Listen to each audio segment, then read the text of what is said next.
우리가 신앙생활을 하면서 여러분 많은 사람을 만나셨죠?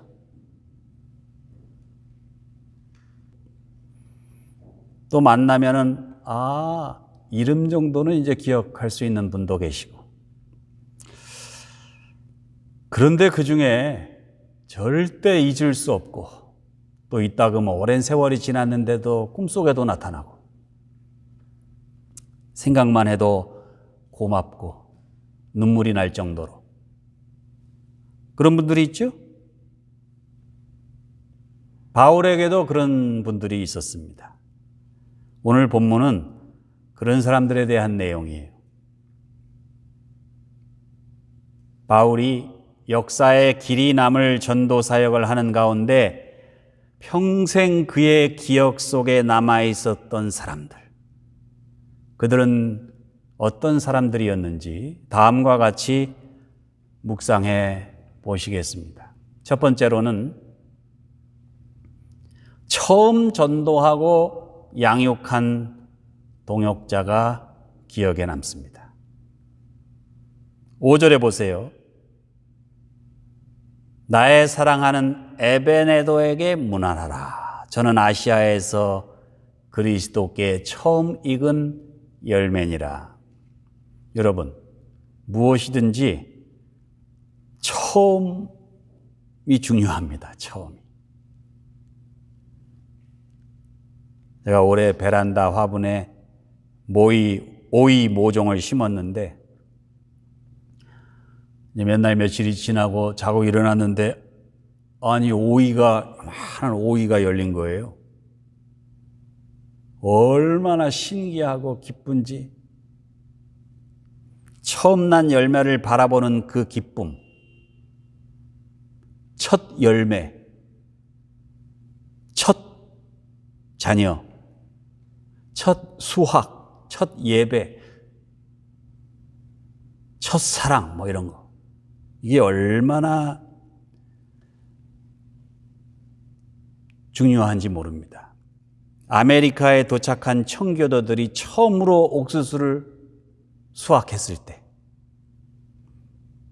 가나안 땅에 힘들게 들어가서 이제 농사를 시작한 이스라엘 백성들에게 처음 얻은 그 열매.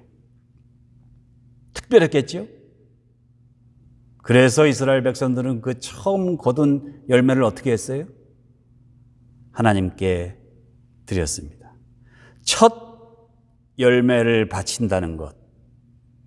이것은 단순히 첫 번째 열린 열매를 바친다는 그런 의미가 아니라 내가 이후로 거둘 그 모든 수확의 전부를 다 하나님께 바친다는 그런 상징적인 의미였습니다.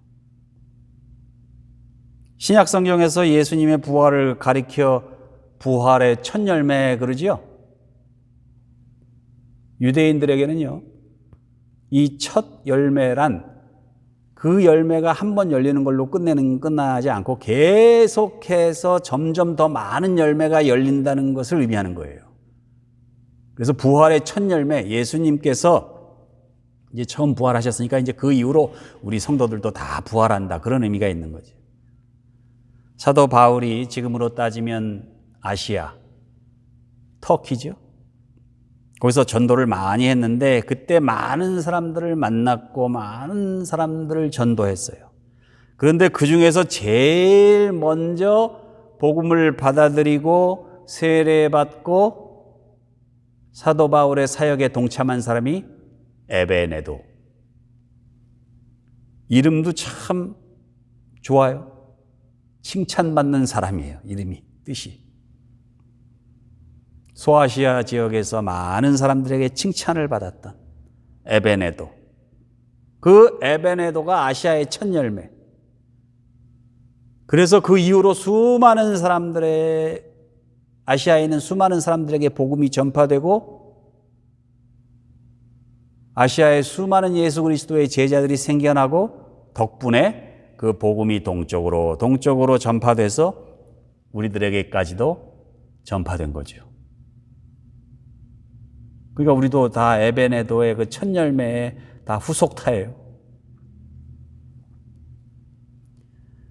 제가 이제 28년째 목회하는데 제가 사역지를 2번 옮겼죠.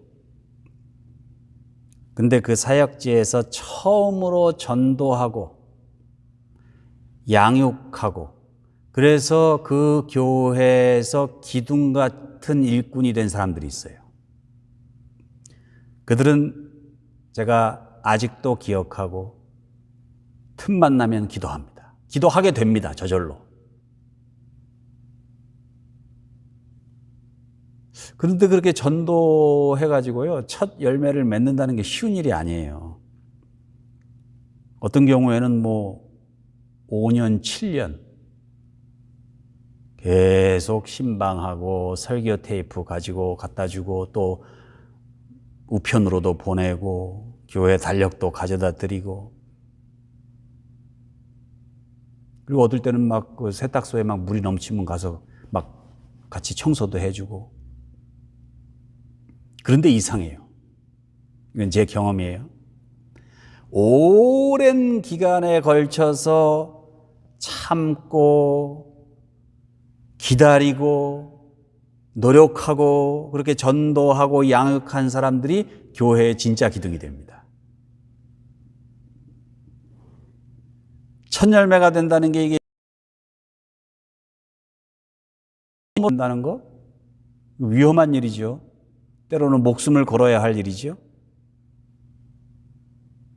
사도 바울 시대에만 그런 게 아니에요.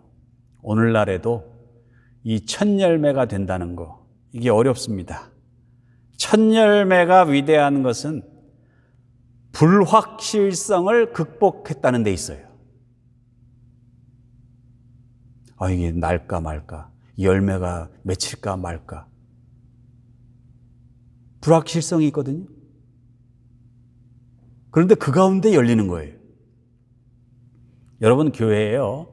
교인들이 많고 교회가 막 부흥하고 교회가 재정적으로도 넉넉하고 그래서 누구나 그냥 다 스마일. 기분이 좋으면 누구나 편안한 마음으로 다 부담 없이 다 앞장설 수 있어요. 그런데 교회가 힘이 없고 또 재정적으로도 불안하고 미래가 보이지가 않아요. 그러면 누구도 앞장서기를 원치 않습니다. 첫 열매가 되기를 원치 않아요. 왜요? 감당할 게 많거든요. 해야 할 일이 많고. 그러므로 첫 열매가 된다는 것은 안정된 상태를 깨고 불확실성에 도전한다는 것을 의미해요. 그래서 첫 열매가 귀한 거예요. 그래서 에베네도를 잊을 수 없는 거예요. 그래서 첫 열매가 된다는 것은 불확실한 상황 속에서 확실한 믿음을 잃지 않았던 사람들에게 주어지는 일종의 보상입니다. 여러분, 백야드에 수소나 한 뿌리를 갖다 심으면 몇 년이 지나면 마당 전체가 다 수소나 꽃밭이 되어버리잖아요. 첫 열매의 힘이에요. 처음이 어렵지. 그 불확실성을 깨면 눈에 보이는 확실한 세상이 나타나는 거예요. 우리 알라메다 장로교회 역시 우리가 창립 이후에 계속 처음 가보는 길을 가고 있습니다. 우리는. 여러분 한때 저 샌프란시스코 지역에 살던 분들이 이제 돈 벌고 자리 잡아가지고 이스트베이 지역으로 몰려오던 시절이 있었죠. 그래서 매주 주일 예배 시간에 새신자 소개하고 그러지 않았어요? 저도 마린 카운티에서 목회할 때 그런 경험을 했다고요.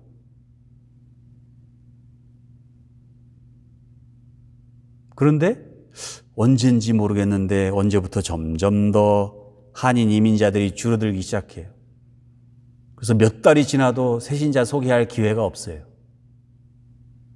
오히려 요새는 미국에 이민 들어오시는 분보다 한국으로 나가시는 분들이 더 많아요. 아마 이 코로나 사태가 끝나면 저는 그게 더 가속화될 거라고 봅니다. 이번에 우리가 미국의 민낯을 보게 됐거든요.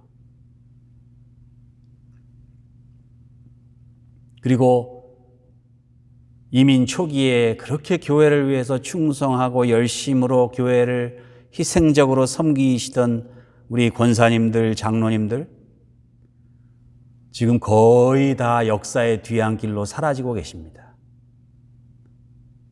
이제 향후 이제 몇 년 지나면 이제 아마 다 돌아가실 거예요. 그러나 여러분, 하나님께서는 계속해서 이 시대에 에베네도를 보내주실 거예요. 지금 이 시대에도 아무도 가보지 않은 길을 선택하며 주님의 영광을 위해 하나님의 미랄이 될 수 있는 그런 첫 열매, 우리 주님은 계속 그들을 그 열매를 맺히게 해 주실 겁니다. 교회사를 돌아보면 예수님 말씀이 맞아요. 언제 어디서나 추수할 것은 많았지만 추수할 일꾼은 적었습니다. 멀리 갈 것 없습니다. 나부터 우리 각자 아무리 힘들고 어려워도 이 시대에 우리가 살아가는 이곳에서 새 일을 행하실 수 있는 그런 우리 교회의 첫 열매, 에베네도가 되시기를 주님의 이름으로 축원합니다. 두 번째, 특별히 수고를 많이 한 동역자가 기억에 남습니다. 6절에 보세요. 너희를 위하여 많이 수고한 마리아에게 문안하라. 7절에 보면 내 친척이요 나와 함께 갇혔던 안드로니고와 유니아에게 문안하라. 함께 감옥에 갇혔으니 얼마나 고생이 많았겠어요. 12절에 보면 주 안에서 수고한 드루베나와 드루보사에게 문안하라. 주 안에서 많이 수고하고 사랑하는 버시에게 문안하라. 성도들을 위해 많이 수고한 마리아, 사도 바울과 함께 감옥에 갇혀 고생한 안드로니고와 유니아, 주 안에서 수고한 드루베나와 드루보사, 주 안에서 많이 수고한 버시. 우리가 신앙생활을 할 때요, 그리스도인으로서, 교인으로서 마땅히 해야 할 최소한의 의무도 하지 않고 신앙생활하는 분도 있습니다. 그리고 꼭 해야 할 일만 딱 그만큼만 하시는 분들이 있어요. 그런데 하지 않아도 될 일인데 그냥 못해요. 그러면 누구도 하지 않을 텐데, 번거롭고 고생스러운 일인데 자청해서 수고를 아끼지 않는 분들이 있어요.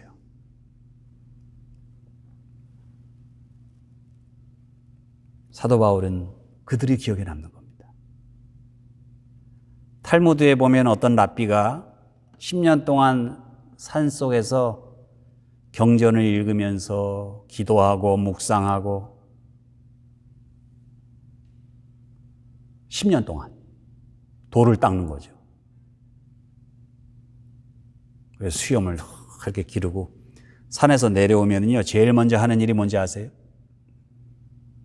하나님께 희생의 제물을 드리고 회개하는 거예요. 아니 10년 동안 돌을 닦았는데 얼마나 회개를 많이 했겠어요. 여러분 10년 동안 아마 불교에서는 아마 10년 동안 무슨 수행하고 내려오면 막 가르침을 주소서 할 텐데 10년 수행한 랍비는요, 하나님께 회개의 제사를 먼저 드렸습니다. 왜요? 왜 그럴까요? 10년 동안 자기 자신만을 위해서 수행했으니 하나님 앞에 죄를 지었으니 회개해야 된다. 그 죄를 용서받아야 산에서 내려올 수 있다. 여러분, 우리 신앙생활의 본질이 뭡니까? 사랑이지요? 그 사랑은 언제나 수고를 동반합니다. Labors of love.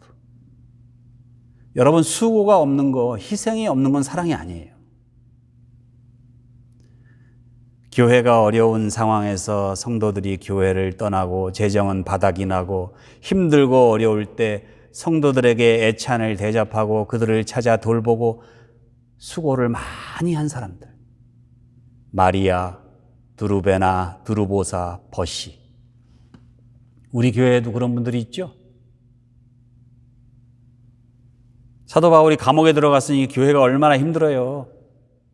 그런 상황에서 사도 바울 옥바라지를 한 사람들, 안드로니고와 유니아.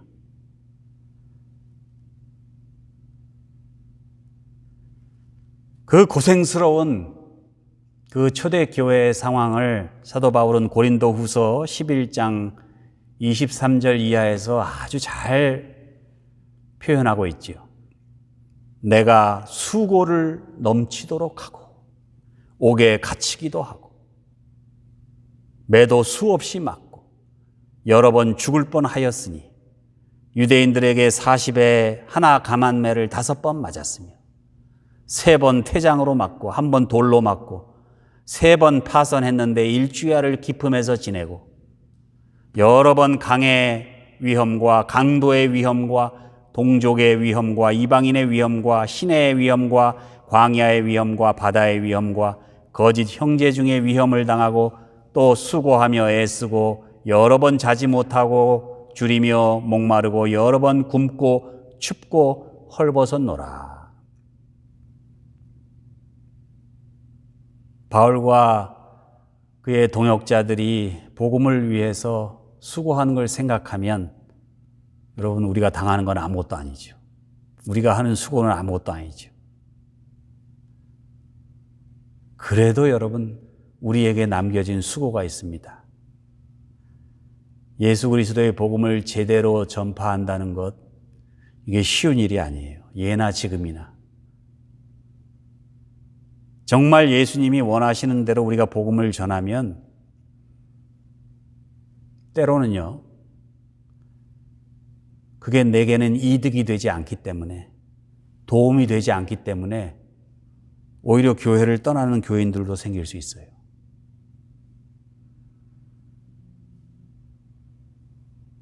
어쩌면 나 자신을 위해서 신앙생활을 하시는 그런 경우도 많기 때문에.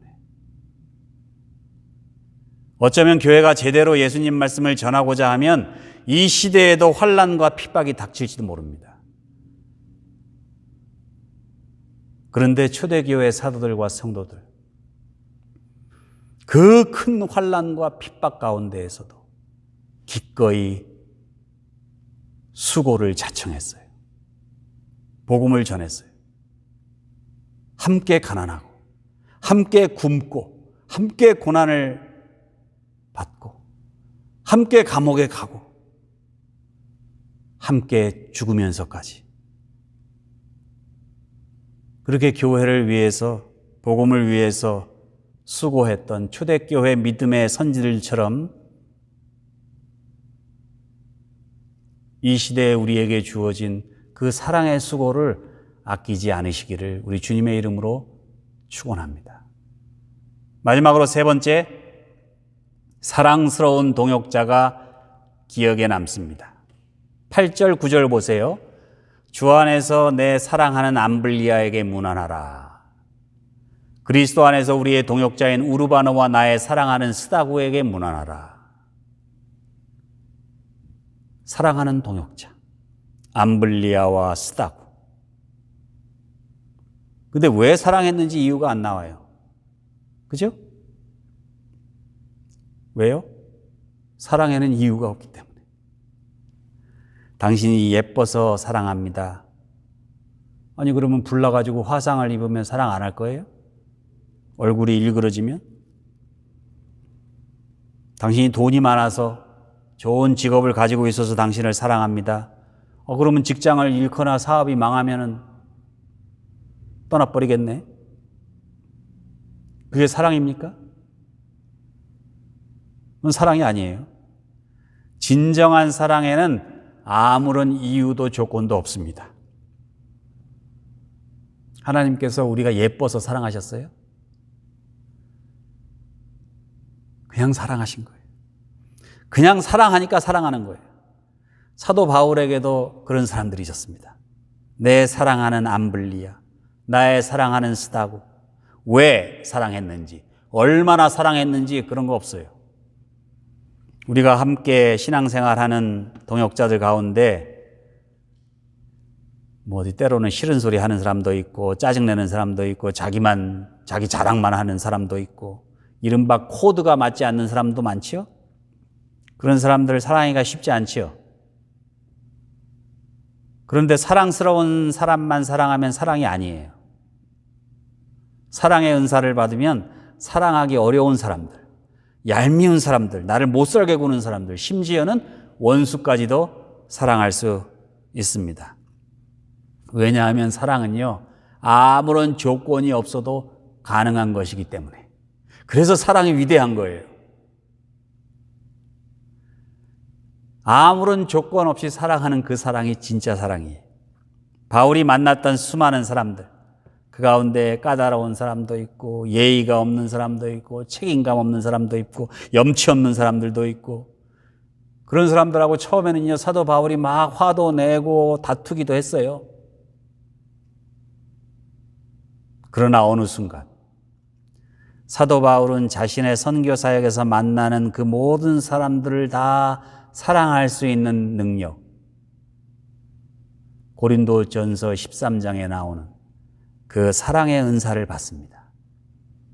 그래서 모든 사람들이 다 사랑스러워졌습니다. 암블리아와 스다고. 그 사람들이 좋은 사람이었는지 나쁜 사람이었는지 We don't know. 그러나 아무런 조건 없이 사도 바울은 그들을 사랑하는 나의 동역자라고 부르고 있어요. 그냥 나와 함께 있다는 것만으로도, 나와 함께 예수 그리스도의 복음을 전파하는 그런 사람들로 나와 함께 있다는 그것만 가지고도 사랑스러운 거예요. 고마운 거예요. 그래서 이쯤 되면 사도 바울이 모든 동역자들을 다 사랑합니다. 그냥 바라만 봐도 사랑스럽고 행복하고. 여러분, 저는요, 목회자로서 목회의 성공, 여러분 그리스도인으로서, 교인으로서 신앙생활의 성공, 여러분들은 뭐라고 생각하세요? 저는요, 모든 사람들을 아무런 조건 없이 그냥 사랑할 수 있는 바로 그 경지라고 믿습니다. 그 사랑을 위해 예수님께서 이 땅에 오신 거예요. 그래서 십자가를 지신 거예요. 교회를 세우신 거예요. 그 교회에서 여러분, 주님의 일을 하는 데 있어서 이왕이면은 불확실성을 극복하는 첫 열매, 에베네도와 같이 첫 열매가 되시길 바랍니다. 천국 가면 이제 평안이 영원히 쉬게 될 텐데, 이 땅에 사는 동안은 조금 힘들어도 수고를 아끼지 마시기 바랍니다. 그리고 무엇보다도 나와 함께 신앙생활하는 동역자들, 성격도 다르고 배경도 다르고 생각도 다르고 의견도 다르지만 모두 다 사랑하심으로 서로가 서로에게, 그리고 우리 주님 앞에서 영원히 기억에 남는 그런 전도자로 살아가신 우리 모두가 되시기를 주님의 이름으로 축원합니다.